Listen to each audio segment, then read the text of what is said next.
She smiled at him when he handed her the cup. That smile cost her everything she had. Zara White pressed the warm bone china between her palms, looked up at her husband of 11 years, and said the words she had practiced all day in the mirror. "You are so good to me, David." He beamed. That wide, practiced, beautiful smile that had once made her believe she was the luckiest woman in Atlanta. He leaned down, kissed her forehead, and then he walked away, never once looking back, because he was already certain she would drink it. He was wrong. The moment his footsteps disappeared down the hallway, Zara set his cup in front of her own seat and placed hers in front of his. She did it in 4 seconds flat. She had timed herself. This was the 91st night. For the first 60 she hadn't known.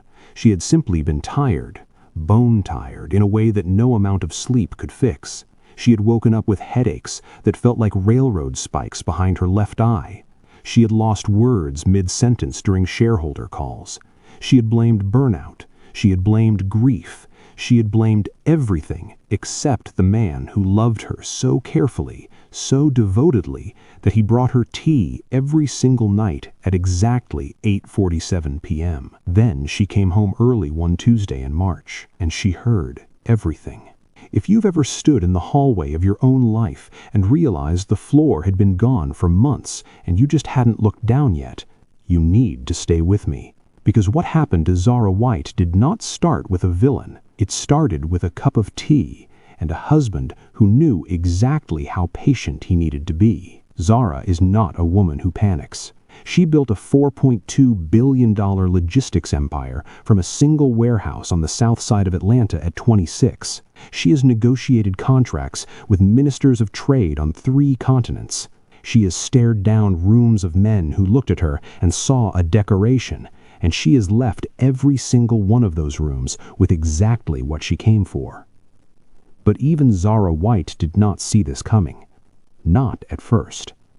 The tea was always perfect. That alone should have told her something. David could not boil water without instruction. In 11 years, the man had never once offered to make so much as a cup of instant coffee.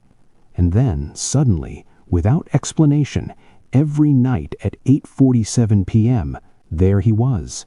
Chamomile, honey, the right temperature, that smile. She had thought it was love.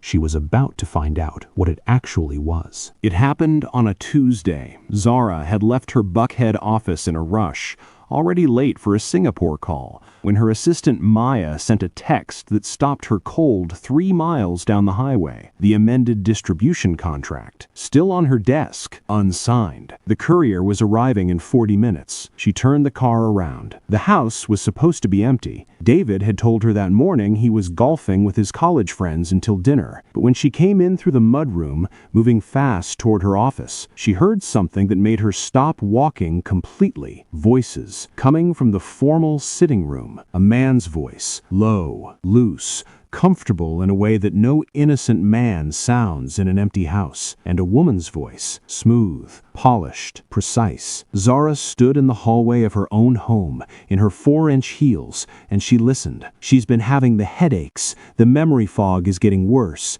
She forgot a meeting last week. Her assistant covered for her, but people are starting to notice. The woman responded without missing a beat. Good. That's exactly what we need. The board has to believe the cognitive decline is organic. If she starts missing shareholder calls, they'll vote for the temporary leadership transfer without blinking. Zara's hand found the wall. And my end? David asked. A pause. 40 million, the woman said. Wired to the Cayman account the moment the transfer is complete. Plus full immunity from any civil proceedings. You'll be positioned as the devoted husband who protected her wife's legacy while she recovered. The silence that followed was worse than the words, because David didn't hesitate. He didn't push back. He didn't say her name the way a man says the name of someone he loves. He simply said, "And if she doesn't recover?" Another pause. Longer. "David," the woman's voice was almost gentle. "She was never going to recover." Zara did not scream. She did not cry. She pressed her her back against the wall of the hallway she had chosen the paint color for, and she looked down at her hands, and she watched them hold completely still, and then she did the one thing neither David nor that woman ever expected. She took out her phone, and she pressed record. She recognized the voice. Everyone in Atlanta recognized that voice. Vanessa Croft, founder and CEO of Croft Line Shipping, the most aggressive competitor Zara had faced in 20 years of business. The woman had sued her twice, lost twice, and 3 months ago had smiled at her across a gala ballroom like they were old friends. Zara stood in that hallway for 4 more minutes. She captured every word. Then she walked quietly to her office, retrieved the unsigned contract, and slipped back out through the mudroom without making a sound. She drove 3 miles down the highway before she pulled over. She sat in the parking lot of a dry cleaner, and she stared through the windshield for nothing for a long time. Then she opened her glove compartment, pulled out a notepad, and she began to write. Not a list of emotions, not a letter she would never send. A strategy, because Zara White does not collapse. She constructs. That same Tuesday night, she waited until David was in the shower. His briefcase sat on the chair by the bedroom window, slightly open, the way it always was when he came home relaxed. She had never gone through it, not because she trusted him blindly, but because she had always believed that surveillance was beneath her dignity. She no longer believed that. There was a hidden compartment stitched into the inner lining. She almost missed it. Her fingers found the seam by accident, pressing too hard when she thought she had reached the bottom. The amber bottle was small, no label, sealed with a rubber stopper, and sitting in a velvet pouch that someone had sewn in with enough care to suggest this was not the first time it had been hidden this way. Zara did not flinch. She took a photograph. She extracted the smallest possible sample with a cotton swab and a sealed evidence bag she kept in her desk drawer for document fraud cases. She pressed the hidden compartment back into place. She closed the briefcase. She was sitting at her vanity with cold cream on her face when David walked out of the bathroom. "You look tired, baby," he said, rubbing her shoulders. "Just the Singapore deal," she said, meeting his eyes in the mirror. "I'll be fine after some tea." He smiled. He went to make it. She watched him go, and she thought, very clearly, very calmly, "I know what you are now." By Friday afternoon, Dr. Priya Nair, a toxicologist Zara had retained twice before for corporate espionage cases, had the results. Sedative compound, hospital grade, used in controlled psychiatric settings. In small doses, deep sleep, memory impairment, confusion. In sustained doses over several months, the report read, it produces symptoms clinically indistinguishable from early onset dementia. Zara read those words sitting in her office on the 42nd floor, looking over the Atlanta skyline, and she understood for the first time exactly how far this had already gone. He wasn't making her tired. He was erasing her. She sat with that for a long time. She thought about the IVF attempt they had lost 8 months ago, and how David had held her while she cried,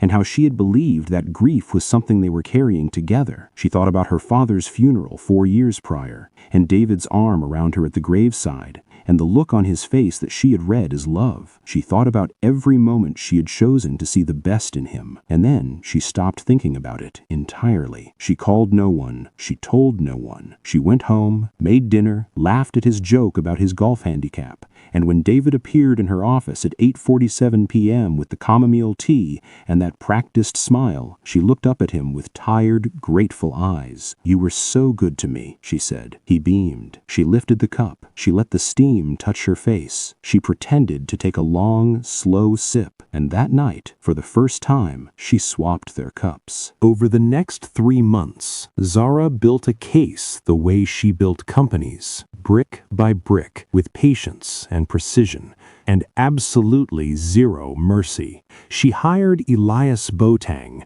a former Interpol investigator who had spent 22 years tracking financial crime across 4 continents before opening the most discreet private intelligence firm in the Southeast. She met him in a windowless office 3 towns over, and she laid the amber bottle, the toxicology report, and her phone recording on his desk without preamble.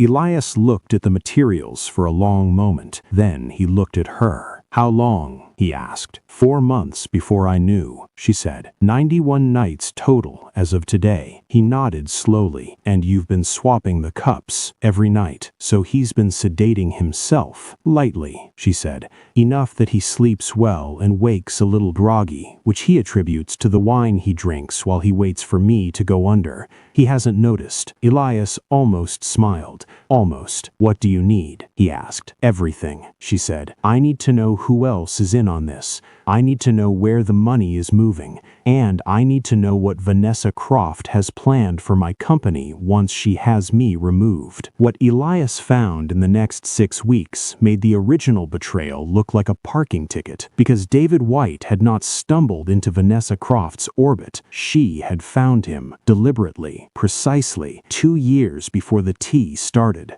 And what she had built around Zara's life was not a simple fraud, it was a demolition.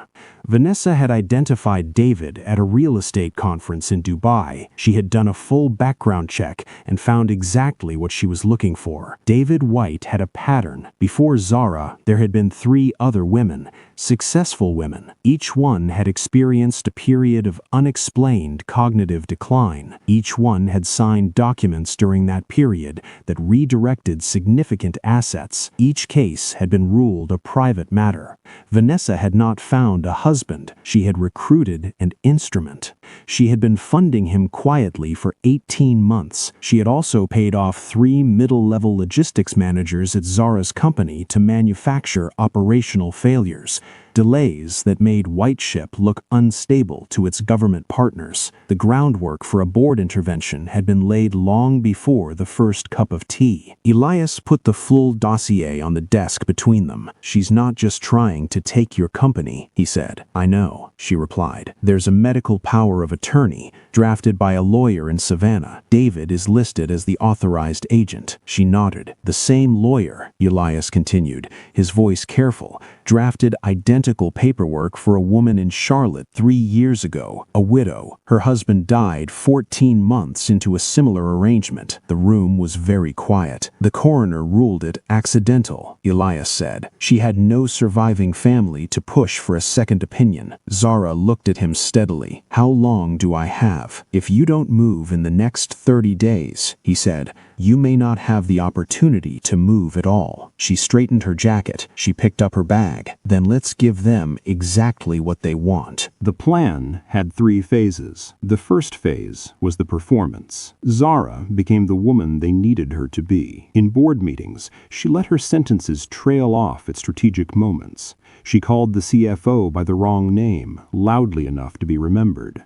She missed a filing deadline by 4 hours and made sure her assistant documented her apology in writing. At the quarterly investor dinner, she stumbled slightly on the stairs and let David catch her by the elbow with that look of tender, devastating concern he had spent months perfecting. He glanced around the room to make sure people had noticed. She glanced at the room to make sure she had the right witnesses. The second phase was the architecture. Constance Webb had been Zara's attorney since she was 24 years old. She was 71, had argued before the Supreme Court twice, and had a handshake that closed rooms. Zara sat across from her in Constance's corner office and told her everything. Constance did not react. She simply uncapped her pen. We're going to restructure the primary holding entity for your international contracts, she said. On paper, it will look like a leadership transition is being prepared. She'll hear about it within 72 hours, Constance agreed. That's the point. Vanessa Croft heard the whisper in 68 hours, and the moment she did, she called David. Elias had the call live. And what Vanessa said on that phone, with complete calm in a measured and businesslike tone, was the moment Zara understood that this woman had done this before, many times, and never once been caught. She's consolidating, Vanessa said, her voice alive with something close to delight. She's doing our work for us. We move now, David. Get the medical POA signed this week. She'll resist, David said. Then you handle it the way we discussed. A pause. The dosage needs to go up. Enough that she can't form coherent sentences. Enough that by the time anyone looks twice, the paperwork is filed and the transfer is complete. Elias sent the transcript to Zara's phone at 11:14 p.m. She read it sitting in her home office. David was upstairs, sleeping. the groggy, slightly unnatural sleep of a man who had been lightly sedating himself for 3 months without knowing it. She set the phone face down on her desk. She sat in the dark for a long time. Then she picked up the phone and called Agent Dominique Carter of the FBI's Financial Crimes Division. She had met Dominique 3 years ago at a federal contractor compliance summit. She had kept the card. Dominique answered on the second ring. "I need 30 days, Zara said. "I'll bring you 3 people. I need everything airtight before you move." "Send me what you have," Dominique said.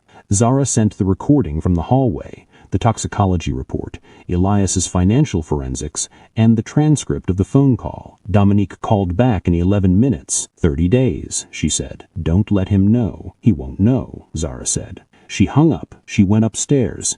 She climbed into bed next to the man who was planning to destroy her. She closed her eyes, and she slept better than she had in months. The third phase was the mirror. 3 days before David planned to have the medical POA signed, Zara called a board meeting. 12 of the most powerful investors in Black American business sat around the table in the Blight Ship boardroom. Several of them had known Zara since before she could afford a proper conference table. Gerald Sanders, 72 years old, who had written her first $1 million check from pure instinct and a handshake, sat at the far end. He had said nothing since she began presenting. She did not raise her voice once. She did not cry. Constance presented the asset restructuring.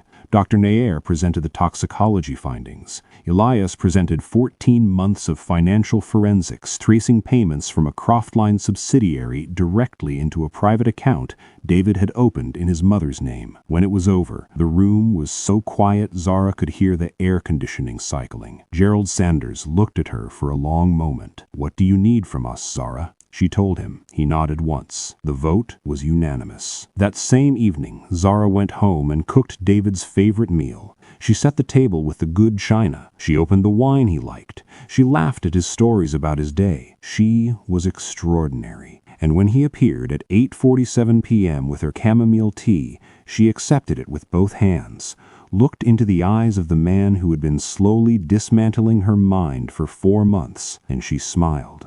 Because tonight, for the first time since this began, it was almost over. David sat across from her in the kitchen, watching her lift the cup with those careful, patient eyes. The eyes of a man 24 hours from the finish line. She took a long, slow sip. She set the cup down. She folded her hands on the table. "David," she said, very quietly, "we need to talk." His smile flickered, just for a second. "Of course, baby. What's wrong?" "Nothing," she said. "Everything is exactly right. I just thought you should know something before tomorrow." "What's that?" She looked at him the way she looks at a contract that has already been signed. "I've been swapping our cups for 3 months." The color left his face in one terrible wave. He opened his mouth. "And your tea tonight," she continued, "is just tea. I didn't need to sedate you, David. I needed you conscious for the next 5 minutes." He stood up so fast the chair scraped hard across the tile. "Sit down," she said. Something in her voice made him do exactly that. There was a knock at the front door. Zara stood. She smoothed her blazer. She walked to the front door and she opened it herself. Agent Dominique Carter stepped into the foyer, accompanied by 2 federal colleagues and a representative from the Georgia Secretary of State's office. Behind them, Elias Webb stepped out of the shadows of the porch, gave Zara a single nod, and walked past her into the house. David looked at the door. He looked at the agents. He looked at his wife. "Zara, don't," she said softly. "There's nothing left to say." He was arrested at his own kitchen table. Vanessa Croft was arrested 40 minutes later at her Midtown office. She had been waiting for David's confirmation call. She was wearing a white blazer and had champagne on ice. The arresting agent told Zara later that Vanessa had laughed at first, a short, disbelieving laugh. She had said there must be a mistake. The laughter stopped when they showed her the transcripts. Dr. Reginald Ash, the physician retained to certify Zara's incompetence, was picked up at Hartsfield-Jackson Airport attempting to board a private flight to Zurich. He had the unsigned medical POA folded in his jacket's inner pocket. Zara's name was pre-printed on the signature line. 3 weeks later, Zara drove to the federal detention facility alone. Constance had advised against it. Elias said it was unnecessary. Her mother had gone very quiet on the phone and then said, "Baby, what are you still looking for from that man?" Zara did not have a clean answer. She went anyway. David was brought in looking smaller than she had ever seen him.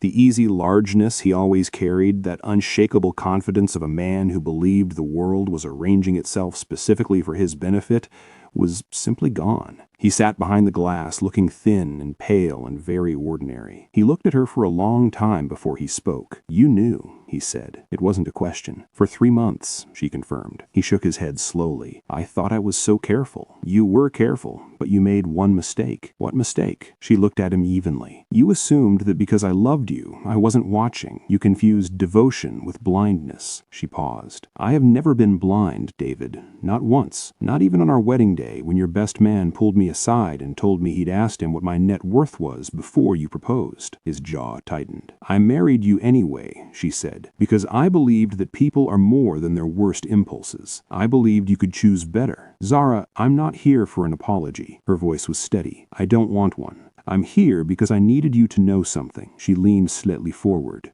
"Vanessa Croft told you I was the mark. She found your history, she found your pattern, and she decided you were the right instrument. She thought she understood both of us." She paused. "What she didn't know is that my father built this company before he gave it to me. He ran it for 8 years, and in those 8 years he survived 4 separate attempts to take it from him. Corporate raiders, a manufactured federal investigation, fraudulent partners. He survived every one." David was very still. "Before he died," Zara continued, "he restructured the entire company through a blind trust. It activates automatically the moment any legal challenge to my competency is filed, regardless of outcome or stage. The moment you and Vanessa triggered that filing through Dr. Ash's paperwork, the trust activated. The company cannot be transferred, sold, or administered by anyone other than the 3 independent trustees my father personally appointed. Not you, not Vanessa, not a judge." She stood up. "You didn't almost take my company," she said. "You triggered the mechanism that made it permanently untouchable. My father designed it exactly that way. He always said the best protection isn't a wall, it's a trap that looks like a door." David stared at the glass between them. "And then he said the one thing Zara had not prepared herself for. Not a threat, not a rebuttal. He said it quietly, the way a man says something he has been carrying alone for a long time and can no longer hold. 'Did you ever love me?' His voice broke on the last word. "Even at the beginning? Was any of it real for you?" Zara stood at the door. She turned back one final time. "Every single day. That is what you will have to live with. Not the prison sentence, not the 40 million you will never see, the fact that it was real, David. I loved you every day of 11 years, and you burned it down for a woman who was using you as a disposable tool and never once intended to share anything with you." She watched his face. She watched the full weight of that land. "Vanessa Croft's legal team filed to have her tried separately from you this morning. Her attorneys are already arguing that you were the primary actor, and she was a passive investor. She is going to let you absorb as much of this as she possibly can." He said nothing. She picked up her bag. "Goodbye, David." She walked out without looking back. The air outside the detention facility was warm and smelled like cut grass and distant rain.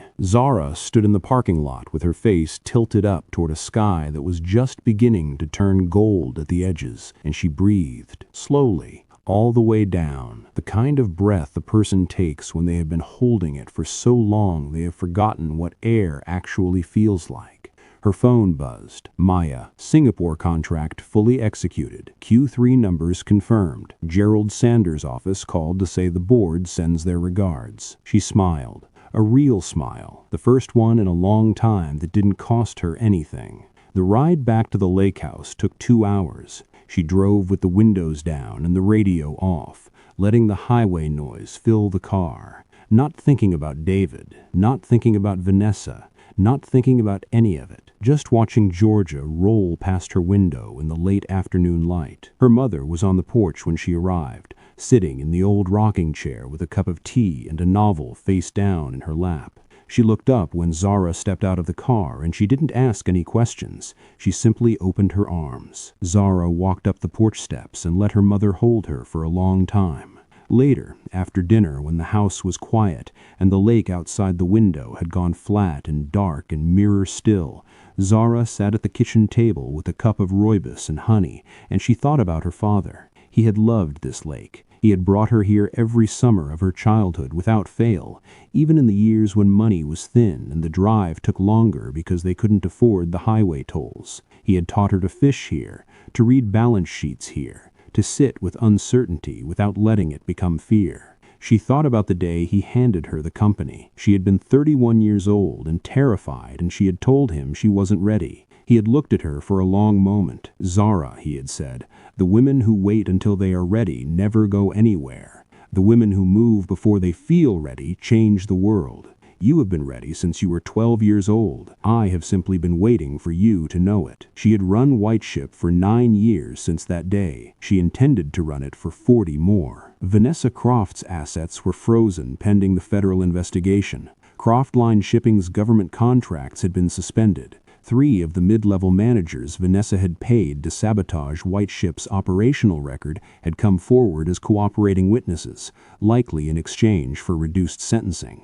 The company's reputation, which Vanessa had spent 18 months quietly eroding, was being publicly restored with a speed that surprised even Constance. Dr. Reginald Ashe had accepted a plea agreement. His medical license was revoked. He would not practice again. David's trial was set for the spring. Zara did not intend to attend. She had given her testimony. She had said what needed to be said under oath, clearly and without embellishment, the way she does everything. The rest was for the courts to finish. She was done carrying it. Her best friend, Laura, had flown in from London 2 days ago. She had shown up at the door with 2 suitcases, a box of popcorn, and the specific energy of a woman who had already decided she was staying for at least a week.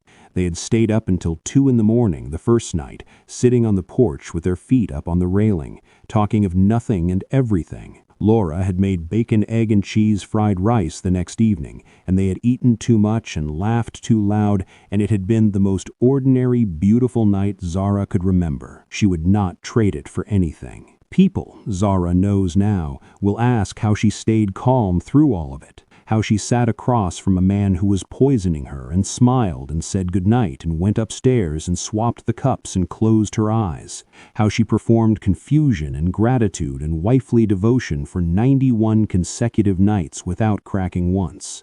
The answer is not that she is extraordinary. She would resist that framing. The answer is that her father raised her to understand something fundamental about power, that patience is the most dangerous thing a woman can possess, because the people who want to take from her will never respect it, will always mistake it for weakness, and therefore never see it coming. Rage is loud and rage is satisfying, but rage announces itself. Rage gives the enemy time to adjust. Patience is invisible. Patience looks like softness. Patience looks like a woman who is grateful for her tea. And patience, in the end, wins every time. If you are in your own fog right now, if something in Zara's story reached through the screen and touched something you have been carrying quietly, if there is someone in your life who is a little too helpful, a little too careful, and watches you with eyes that are waiting rather than loving, trust that feeling. Document everything. Tell no one until you are ready. And remember this, the people who underestimate you are giving you the most valuable gift they have. They are showing you exactly where they are standing when the trap springs. Zara White built a $4.2 billion empire from a warehouse and a dream. The greatest thing she ever built was the case that set her free. Drop your city in the comments right now. We want to know where you are watching from. Subscribe if you haven't, and hit the notification bell so you never miss a story like this one. These stories take hours to research and write, and your support is what keeps this channel alive and authentic. My name is Zara, and the tea in my hand is just tea. This story is dedicated to every woman who stayed calm when the world expected her to fall apart, and to every father who built the trap before the wolves arrived.